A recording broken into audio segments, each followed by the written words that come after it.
वीर रस का कवि ढंग से सुना दे तो लगता है कि देश में सब कुछ खत्म होने वाला। अगले ने बता दिया पाकिस्तान बम फेंक देगा, आधी आबादी खत्म हो जाएगी, आधी बचेगी। तो मैं तो खत्म में ही आऊंगा, दिल्ली की तरफ ही फेंकेगा। ये तो साले साउथ वाउथ वाले बचेंगे बाद में जाके। उधर पंजाब से लेकर दिल्ली तक तो नाश ही होने वाला है, ये मान लो, खड़ा नाश हो जाएगा। मैं कई बार कहता हूँ यार, टेंशन वेंशन मोदी जी ने धमका दिया, इतनी धमकाहट बहुत है ना। वो धमकी से ही बस अब करेगा नहीं कुछ गड़बड़, थोड़ी बहुत दोबारा करेगा तो दोबारा वही है। छोरे को पहले कहते हैं भी ये गड़बड़ करेगा तो तेरे बाप को बुला लेंगे, नहीं तो 4 थप्पड़ मार देते हैं उसमें, फिर आगे ठीक हो जाता है और कर देंगे कार्रवाई। तो ये सब ठीक हो जाएगा, पाकिस्तान ऐसी टेंशन नहीं है। और मैं तो कई बार कहता हूं कि जब बहादुरगढ़ आओ, मस्ती के प्रदेश में हरियाणा हो, तो वैसी कोई घबराने की जरूरत नहीं है। आपको बिल्कुल एक सच्ची घटना बता रहा हूं। अभी पिछले दिनों वो रोहतक के पास एक गांव में दंगल हुआ। एक पहलवान ने ओपन चैलेंज कर दिया, लंगोट घुमा दी। बोले इस गांव में मेरी टक्कर का कोई भी पहलवान हो तो कुश्ती में लड़कर हरा कर दिखाए मुझे। अगले का डील डॉल खली बली जैसा, देखकर ही कोई लड़ने को तैयार नहीं। तभी 4 लड़के इकट्ठे हुए। बोले भैया वो बहादुरगढ़ वाले हमारे अग्रवंशी लाला जी हैं, सेठ जी छोटी कद काठी के, उनसे इलाज पूछ के आओ। लाला जी से इलाज पूछा। लाला जी बोले इमरजेंसी कंडीशन है, मैं चल के इलाज करूंगा। पहलवान के पास पहुंच के छड़ी लेकर हाथ मिलाया, मैं लड़ूंगा तेरे साथ कुश्ती। लड़कों ने माथा पकड़ लिया। चाचा अपनी उम्र देखो, 86 साल की, कद देखो 5 फुट 2 इंच का। सेठ जी बोले चिंता मत करो, बहुत निपटाएं, अभी निपटाता हूं इसको। बहादुरगढ़ के सम्मान में आनंद चाहूंगा आपका। जैसे ही पहलवान ने दाव मारने के लिए कंधे पर लिया, अगलों ने तुरंत उसकी गर्दन में हाथ फंसा दिया और कान के पास मुंह लाकर बोले चित्त हो जा, 10 लाख रुपए दूंगा। कम तालियां वाली बात है ये, भरपूर तालियां बजाइए, कम तालियां बजाइए भाई। अल्टीमेटली अशोक जी एजेंडा क्या है? एजेंडा ये कि गांव की नाक नहीं कटनी चाहिए, कुश्ती एजेंडा है ही नहीं। लड़कों ने हथियार डाल दिए तो अब व्यापारी ला रहा है इलाज ढूंढ के। बोले चित्त हो जा, 10 लाख रुपए दूंगा। पहलवान की आंख घूमी, एक बात और बोल दी धीरे से उसके कान में, साले 100 कुश्ती लड़के भी जिंदगी में 10 लाख नहीं कमा सकता। भाई की समझ में 1 सेकंड में बात आ गई।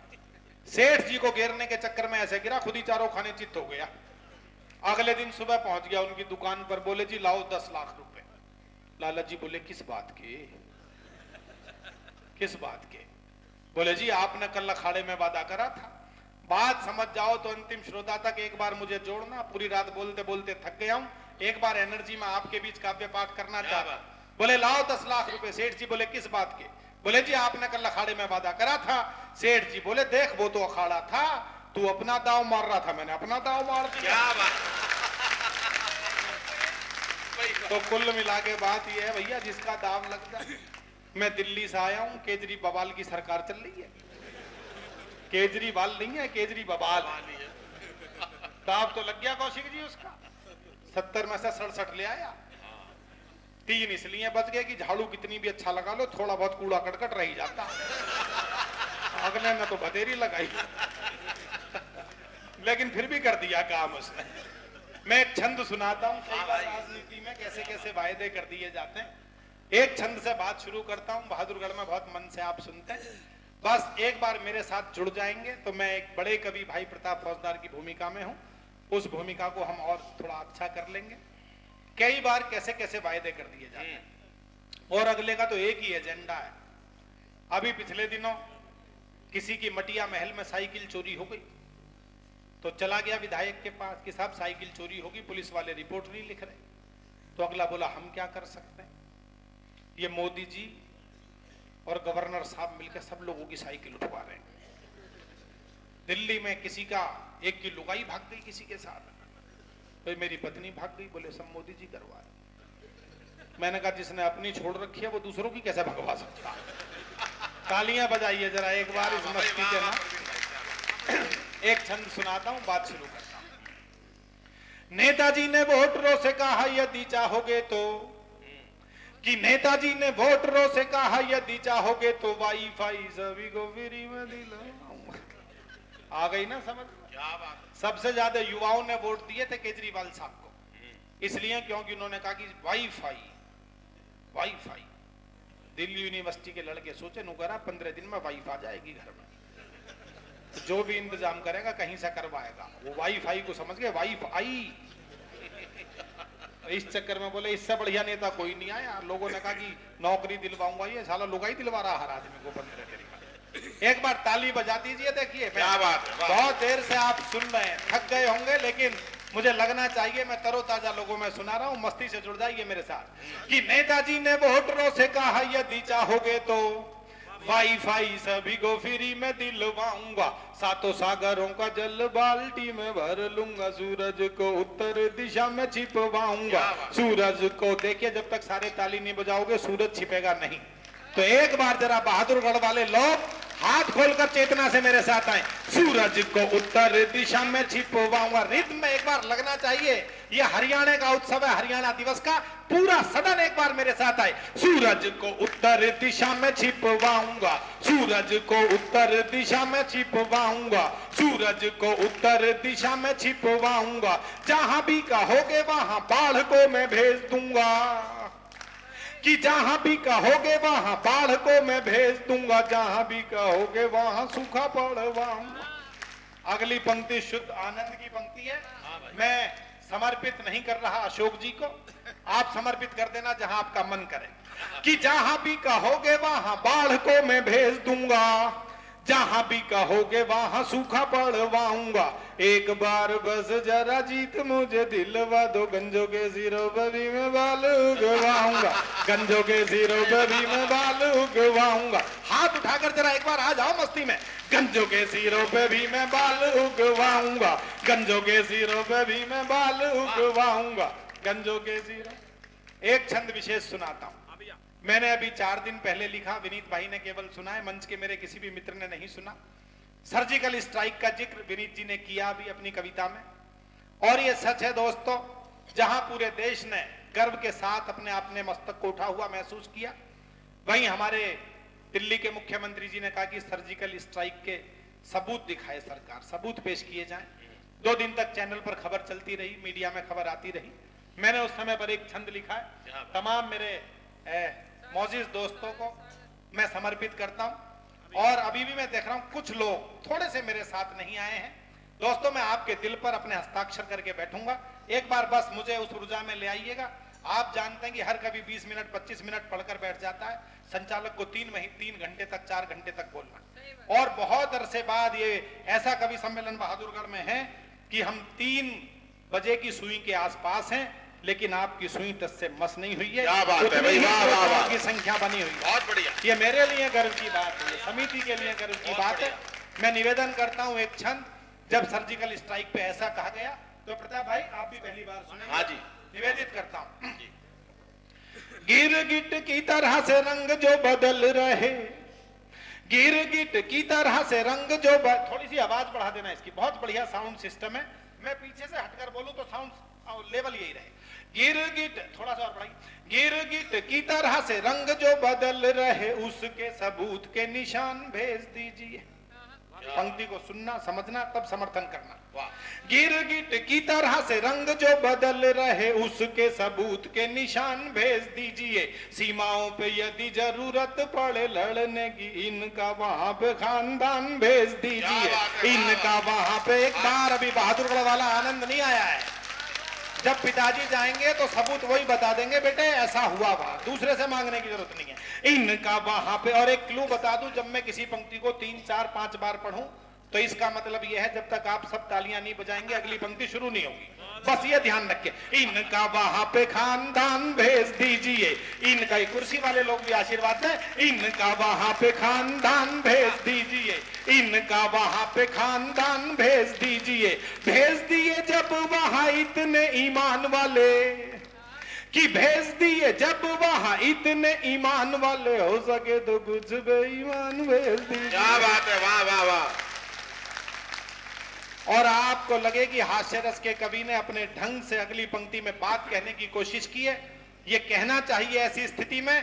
तो जो समर्थन अब तक मेरे काव्य पाठ पर ना किया हो, मंच के साथ अंतिम श्रोता तक वो आशीर्वाद चाहता हूं कि भेज दिए जब वहां इतने ईमान वाले, हो सके तो कुछ बेईमान भेज दीजिए, ऐसी स्थिति में जो नापाक का विरोध करे, ऐसे नेताओं को पाकिस्तान भेज क्या बात है दीजिए, भाई, वाह, वाह, ऐसे वाह, वाह। नेताओं को पाकिस्तान भेज दीजिए, ऐसे नेताओं को पाकिस्तान भेज दीजिए, ऐसे नेताओं को। एक और ताजा छंद सुनाता हूं। बहादुरगढ़ में 20 बार आया होऊंगा 20 वर्षों में, लेकिन हमेशा अशोक जी जानते मेरी कोशिश रही कि जो मैंने ताजा लिखा है हर बार आपको नया सुनाऊं। एक ताजा छंद सुनिएगा कि कई बार आदमी ऐसा क्यों करता है, इसके पीछे कारण क्या है, मैं निवेदित करता हूं। किसी की भी बात का ना इन पे असर कोई, या तो ऊंचा सुनते या गेंडे जैसी खाल है, उत्तर नहीं है किसी प्रश्न का परंतु ये खड़े कर चुके अनगिनत सवाल हैं, खड़े कर चुके अनगिनत सवाल हैं। दूसरी तीसरी बार पढ़ रहा हूं भाई, खड़े कर चुके अनगिनत सवाल हैं, खड़े। बस अब आनंद आना शुरू हो गया, बस संभालिए इसको। खड़े कर चुके अनगिनत सवाल हैं, खड़े कर चुके अनगिनत सवाल हैं, कभी कुछ बोलते ये कभी कुछ बोलते ये, बिगड़ा हुआ शुरू से ही क्यों सुर ताल है। मैंने कहा ओझे को बुलाकर उतरवाओ, इन पर भूत प्रेत जिन्न या बवाल है, इन पर भूत प्रेत जिन्न या बवाल है, इन पर भूत प्रेत जिन्न या बवाल है, इन पर भूत प्रेत। कुछ छंद मुझे याद आ गए, मैंने आपकी सेवा में प्रस्तुत किए, वरना हास्य के लिए कहीं बहुत दूर जाने की जरूरत नहीं है। हास्य ऑब्जर्वेशन से पैदा हो जाता है, चारों तरफ बिखरा हुआ। अभी पिछले दिनों मैं एक कवि सम्मेलन में पटना गया, एक सज्जन मुझे टकरा गए, बोले प्रवीण जी आपका बड़ा पुराना प्रशंसक हूं, कई साल से आपको सुनता हूं। तो मैंने उससे पूछा भैया तेरा नाम क्या है? बोला जी मेरा नाम है धनिया लक्ष्मण। मैं सच बता रहा हूं दोस्तों, मुझे टेंशन शुरू हो गई। मैंने कहा धनिया लक्ष्मण ये क्या नाम हुआ? अगला छूटते ही बोला जब हल्दी राम हो सकता है।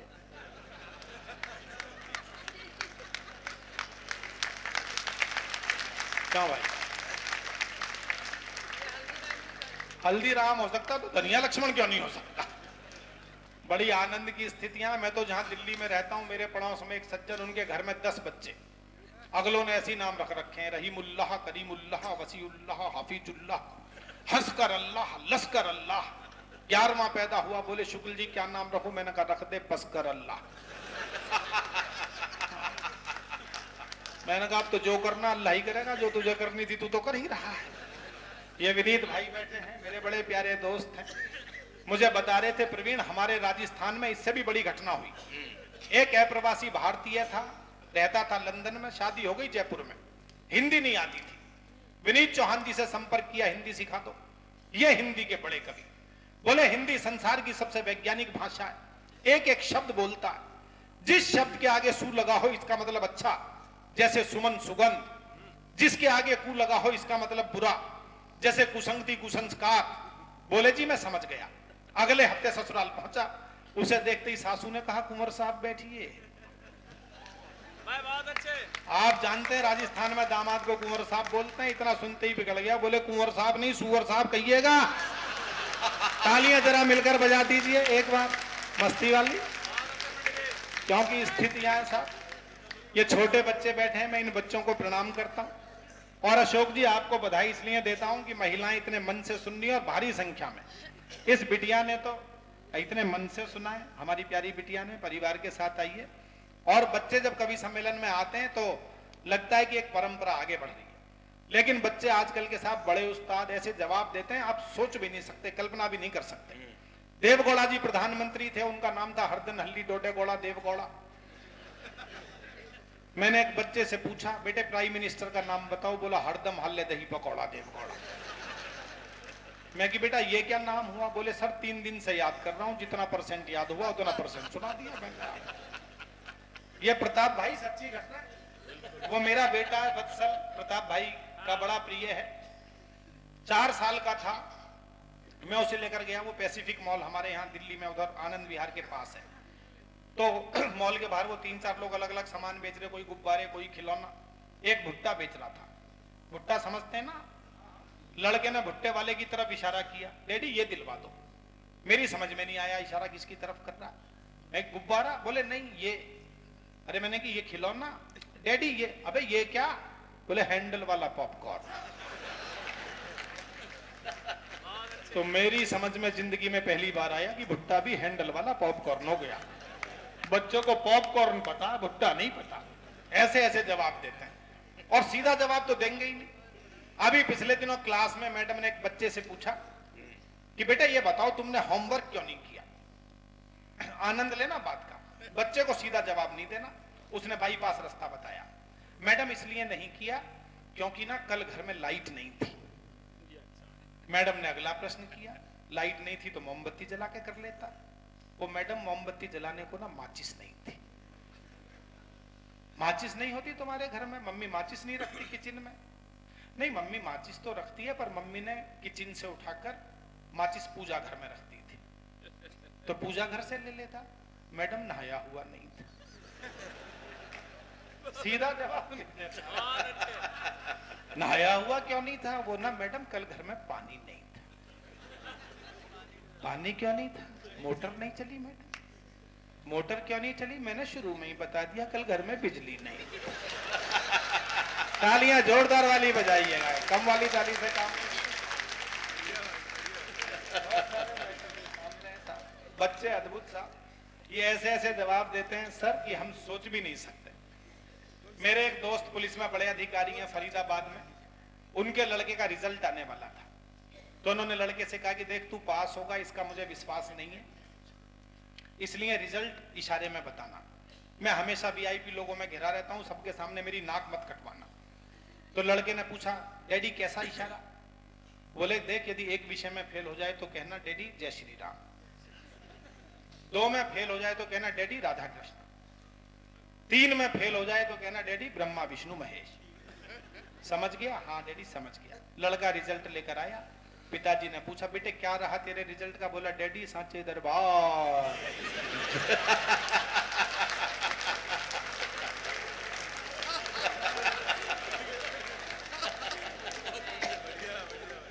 बच्चों का मामला ये हो गया अशोक जी, सांचे दरबार की जय हो रही। तब एक रचना विशेष सुना देता हूं। बहुत सारी अलग अलग कविताएं मेरे जहन में घूम रही हैं, लेकिन एक कविता विशेष सुन लीजिएगा। जिस मकाम पर आ गए हैं हम, तो मेरा मन है मैं अपनी एक कविता विशेष आपको सुना दूं। बच्चे कई बार कैसे कैसे जवाब देते हैं। एक रचना विशेष सुनाता हूं जी, जिसका शीर्षक है नटखट बच्चे। सुनिएगा, आपको आनंद आएगा जी। टेलीविजन के प्रभाव से आजकल का बच्चा इतना अधिक एडवांस हो गया है कि पिताजी से कहने लगा डैडी मुझे कैटरीना कैफ से रोमांस हो गया है। बच्चे इतने तेज हो गए हैं कि परीक्षा में पूरी की पूरी कॉपी भर के मानते हैं, प्रश्न का उत्तर आए या ना आए लेकिन उसे करके मानते हैं। अब परीक्षा में प्रश्न था पृथ्वीराज चौहान ने बार बार पकड़ने के बाद गौरी को क्यों छोड़ दिया? बच्चे ने उत्तर को एक नई दिशा में मोड़ दिया। उसने लिखा हालांकि गौरी को पकड़ पाना कोई हंसी खेल नहीं था, लेकिन इसलिए छोड़ना पड़ा क्योंकि उसे बंद करने के लिए उस समय दिल्ली में तिहाड़ जेल नहीं था। पंडित जवाहरलाल नेहरू को सुबह जल्दी उठने के क्या लाभ हुए बताएं? बच्चे ने लिखा नेहरू जी सुबह 4 बजे उठ जाते थे, गर्मी हो या सर्दी रोज ठंडे पानी से नहाते थे क्योंकि उनके घर में पानी गर्म करने के लिए गीजर नहीं था। लेकिन उन्हें ठंड का भी डर नहीं था। हालांकि सुबह सुबह तैयार होने में थोड़ी परेशानी रहती थी, लेकिन फिर नेहरू जी को अपने लिए नौकरी ढूंढने में आसानी रहती थी। अकबर महान के बारे में बताइए। इस उत्तर पर आपका विशेष ध्यान, चेतना, तालियां, समर्थन, आशीर्वाद चाहूंगा। बागर गुड़ वालों जरा उल्लास से सुनिएगा। अकबर महान के बारे में बताइए। बच्चे ने लिखा गौर फरमाइए, अकबर महान मेरे पड़ोस के मकान में किराए पर रहता है। मकान मालिक रोज गालियां बकता है लेकिन किराया नहीं देता है। सुबह शाम रिक्शा चलाता है, कमाई बहुत कम है लेकिन जितनी भी है उसकी दारू पी जाता है। उसके पास न जिंदगी है न जिंदा रहने का सामान है, फिर भी जिंदा है, इसीलिए अकबर महान। क्या बात है, वाह वाह। फिर भी जिंदा है, फिर भी जिंदा है, इसीलिए अकबर महान है। गौतम बुद्ध का जन्म कहां हुआ था? बच्चे ने लिख दिया सरकारी अस्पताल में, डॉक्टर के यहां हुआ था। हालांकि उनके पिताजी सामाजिक प्रतिष्ठा में ऐसे वैसे नहीं थे, लेकिन उनके पास प्राइवेट नर्सिंग होम में डिलीवरी करवाने के पैसे नहीं थे। बाल दिवस किस प्रकार मनाएं? बच्चे ने लिखा बाल दिवस के दिन किसी भी स्थिति में अपने बाल ना कटवाएं। इन्हें Sunsilk, Pantene, Clinic Plus, Palmolive, hair and shoulders, Ayur, Nyle, shikakai, Lux, डेनाजी या किसी अन्य शैम्पू से धोकर सुखाएं। फिर इनमें क्यो कार्बिन, क्लिनिक प्लस, पैराशूट, शिकाकाई, आंवला, नारियल, खोपड़ा, चमेली या सरसों का तेल लगाकर चमकाएं, क्योंकि टीवी के विज्ञापन दर्शाते हैं सीमा पर शत्रुओं की अपेक्षा डैंड्रफ से लड़ना ज्यादा जरूरी है। देश के विकास के लिए कुछ बढ़े या ना बढ़े, आजकल तो बालों का बढ़ना ही ज्यादा जरूरी है। क्या बात है, वाह वाह। बालों का बढ़ना ही ज्यादा जरूरी है। सड़क पर रेलवे फाटक लगाने का कारण बताएं। बच्चे ने लिखा कि यदि सड़क पर रेल का फाटक ना लगाएं तो रेल का ड्राइवर गाड़ी को सड़क पर उतार सकता है, शहर में घुसकर सैकड़ों लोगों को मार सकता है। तिनके का बहुवचन बताएं। बच्चे ने लिख दिया झाड़ू। अगले उत्तर पर ताली बजाने का मन करे तो कौशिक जी से डर कर नहीं, जरा समर्थन में ताली बजा देना। तिनके का बहुवचन बताएं। बच्चे ने लिख दिया झाड़ू। भ्रष्ट नेता का पर्यायवाची बताएं। बच्चे ने लिख दिया 420 मतलब ही जुगाड़ू।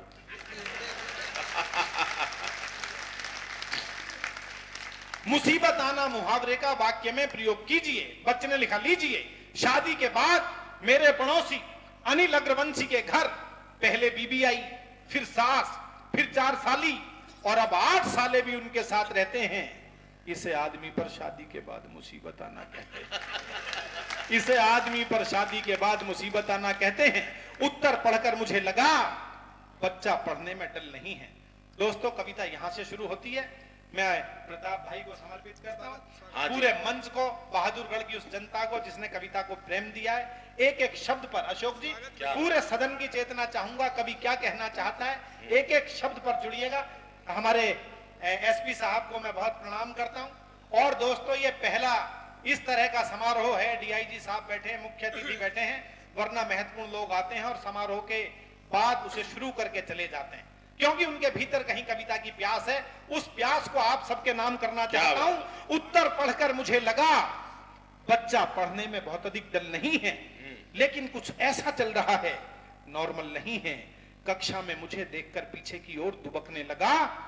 जब उसके बारे में जानना चाहा तो अचानक सुबकने लगा। बोला, सर हमारे पास रहने को घर नहीं है और जो किराए का मकान है ना, उसमें पानी गर्म करने के लिए गीजर नहीं है। चाचा सुबह सुबह ठंडे पानी से नहाकर अपने लिए नौकरी ढूंढने जाता है। बापू रोजाना रिक्शा चलाता है, शराब पीकर माँ को खूब मारता है, बाल पकड़कर इधर उधर घसीटने लगता है, और यदि मैं अपने लिए किताबें मांग लूं ना तो माँ को छोड़कर मुझे पीटने लगता है। क्या बात है, वाह वाह। तालियां कम है दोस्तों, जरा बहादुरगढ़ वाला समर्थन दीजिएगा मुझे। माँ को छोड़कर मुझे पीटने लगता है। सर मैं भी चलना चाहता हूं। 2 पंक्तियां सुनिएगा। इस पूरी कविता में ये 2 पंक्तियां हैं जिनके कारण मैं जहां जहां अच्छे लोग होते हैं वहां एक कविता सुनाने की कोशिश करना चाहता हूं। सर मैं भी चलना चाहता हूं, लेकिन वो सड़क ही नहीं मिल रही जिस पर दौड़ सकूं। कॉपी के नाम पर मेरे पास इतने पेज भी नहीं हैं कि बरसात आए और एक कागज की नाव बनाकर पानी में छोड़ सकूं। क्या भाई, वाह वाह, प्रवीण भाई बहुत अच्छे। बरसात आए और एक कागज की नाव बनाकर पानी में छोड़ सकूं, फिर उसकी नाव जैसी बड़ी बड़ी आंखों में आंसुओं के बादल मंडराने लगे। चेहरे पर उभरे प्रश्न चिन्हों में मुझे बरसात के संकेत नजर आने लगे। मैंने कहा, बेटे तेरे उत्तर बिल्कुल सही हैं, क्योंकि तू जिंदगी की सलेट पर अनुभवों के शब्द गढ़ रहा है। पाठशाला में किताबों से नहीं, लेकिन खुद की जिंदगी से पाठ पढ़ रहा है। क्या बात है, वाह। पाठशाला में किताबों से नहीं, खुद की जिंदगी से पाठ पढ़ रहा है। उसकी बातें सुनकर मुझे लगा कि चाहे कुछ भी हो, लेकिन ये नन्हे मुन्ने बच्चे, ये प्यारे प्यारे बच्चे अंदर से, मन से बिल्कुल सच्चे होते हैं। चाहे कितनी भी बड़ी बड़ी शैतानी कर लें, लेकिन हम बड़े शैतानों से बहुत अच्छे होते हैं। क्या बात है भाई, वाह वाह, बहुत अच्छे, क्या बात। मेरा मन हुआ कि मैं एक ऐसी कविता जो मैंने आज तक आपके बीच नहीं सुनाई उसे प्रस्तुत आपके बीच करूं। वरना मैंने हास्य तो बता दिया, चारों तरफ बिखरा हुआ है, ऑब्जर्वेशन से पैदा होता है। और जैसे आप जानते हैं कि आदमी की जिंदगी पर उसके सिर में केवल 2 महिलाएं हाथ फेरती हैं, एक माँ, दूसरी बीवी। माँ हाथ फेरती है तो बाल बढ़ते हैं, अब लोग अपने आसपास देख रहे हैं। कुछ चाचा तो पूरे मोहल्ले की मोहब्बत साथ लेकर बैठे हैं। बहादुरगढ़ की थोड़ी सी तालियां बजा दें बस, हल्की से, ज्यादा मैं ये नहीं कहूंगा कि बहुत तालियां बजाओ, ज्यादा तालियां बजाने से फिर अना दहल भी हंसने लगती है। और देखो इधर गिरती जा रही है। अशोक जी को तो छोड़ो, देखो कवित्री का ध्यान संयोजक पे अटका हुआ है, अटका हुआ है, भटका हुआ मामला। पर ऐसा मत सोचो अन्ना, यहाँ के लोग बहुत ढंग से काम करते हैं। बहादुरगढ़ के एक शायर ने लिखा कि जिसने मेरा निकाह कराया परी के साथ, बीबी हुई फरार उसी मौलवी के साथ। यहाँ का आदमी टेक्निकल तरीके से ले आता रास्ता ढूंढ के, और अगली दो पंक्तियों में इलाज निकाला उसने, जिसने मेरा निकाह कराया परी के साथ, बीबी हुई फरार उसी मौलवी के साथ, मैंने भी मारा दाव मौलवी भी हुआ चित, वो मेरी भी के साथ है मैं उसकी भी के साथ। ये भी स्थितियां। मैं दो तीन मुक्तक आपको सुनाता हूं, क्योंकि मैंने बहुत प्रयोग किए, उन प्रयोगों के चक्कर में नहीं पड़ता। इन दिनों मेरी एक मुक्तक की किताब आने वाली है,